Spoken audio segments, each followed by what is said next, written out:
أعزائي المتابعين والمشاهدين في كل مكان، أهلا وسهلا بكم في فيديو جديد. اتسألت كتير قوي على هولدر أو حامل الموبايل للعربية أو للمكتب، وارشح لكم منتج يكون كويس. بعد ما جربت المنتج اللي فات اللي قبل ده، على الفيديو قبل ده على طول، اتسألت على حاجة أحدث وأحسن. فشركة إكس أو نزلت موديل جديد جبته لكم عشان أفرجكم عليه. بيكون بالشكل ده كده، وهو في شبه القديم شوية، بس في اوبشن واحد كمان زيادة. طبعا ده هيبقى مفيد جدا ليك، ولو انت بتسوق مثلا اندرايف، او بتشتغل عربية اندرايف او اوبر، او كمان لو بتستخدم اللوكيشن اوقات كتيرة قوي عشان خاطر تعرف الطريق، فهيكون في مفيد جدا معاك. الزوايا بتاعته تتحرك في 180 في 360 درجة، فهيكون مريحك جدا في اي زاوية على تابلو العربية، او هيركب على ازاز البرابريز الامامي، ازاز العربية. الخامات بتاعته عالية الجودة. طبعا المنتج جميل جدا. وكمان في الفترة الأخيرة طلبة كتير قوي بتستخدم الموبايل في إن هو بيبقى حاطط عليه ملازم ومذكرات، فبيحتاج إن هو يذاكر عليها أو يراجع على الموبايل. فطبعا هيبقى صعب جدا يبقى ماسك الموبايل في إيده، فيبقى يستخدم حامل زي دوت على المكتب. هيكون كويس جدا معاه وهيسهل عليه الدنيا كتير قوي. الحامل بيبقى بالمنظر ده، هنفتحه معاكم دلوقتي ونشوفه عبارة عن ايه. يجي الحامل بالمنظر ده كده، القطعة دي، وكمان معاه القطعة التانية دي. طيب الحامل بيتميز ان هو بيحكم الموبايل احكام كويس جدا.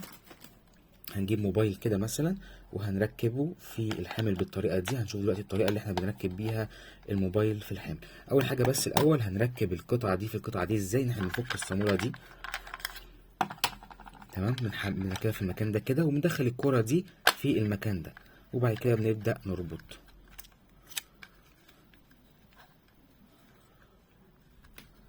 بالمنظر ده كده. كده احنا قدرنا نثبت القطعة الأمامية في الحامل. طيب الحامل ده بقى بيتثبت عن طريق الشفط بالمكان ده، وبنفتح البكرة دي كده أو الأكرة دي كده أو المفتاح ده أو الصامولة دي، بنفتحها كده شوية وبنحطها كده. نقدر بقى نتحكم في الموبايل. خد بقى بالك، بص بيتحكم معاك 360 درجة ازاي. احنا ممكن نحطه كده على البرابريز الامامي وهو يبقى ماسك كده، او نحطه على التابلو ونرجع الموبايل بالمنظر ده كده، او برضو نعكسه بالمنظر ده كده.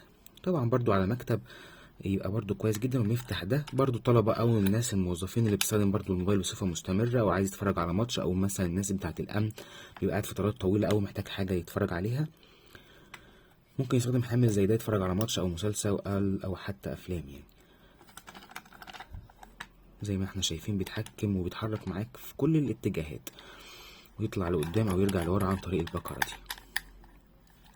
هنشوف دلوقتي طريقة التركيب. الاول بنشيل القطعة دي كده، ونحاول نركز ان المكان التابلو اللي احنا هنثبت فيه يكون ملوش اي اتربة او سوري كده. تمام كده، انا ثبتت القطعه دي كده كويس جدا. اتربه او زيوت لازم نحافظ كويس على المكان يكون مفيش اتربه او زيوت. كده انا ثبتها. طب القطعه الاماميه دي بقى بعملها ازاي؟ بدوس على الجناحين دول، فتحت الجناحين اللي فوق، واقوم حاطط الموبايل بتاعي، واقوم دايس عليه لورا، قفل كده عليه خلاص، مستحيل يتحرك من مكانه. تمام.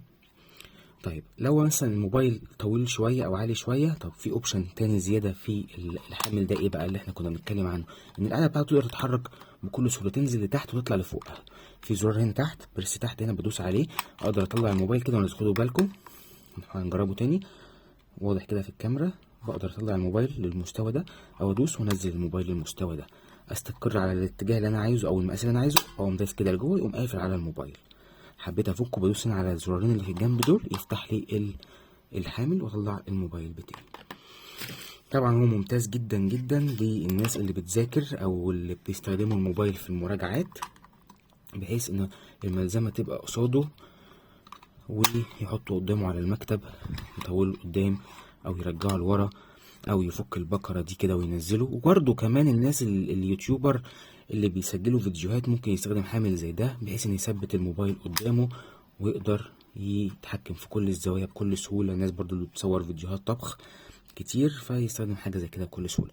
ما تنسوش تعملوا لايك او متابعه للقناه عشان نشوف كل جديد، واكتبوا لنا في الكومنتات محتاجين تشوفوا ايه تاني. شكرا.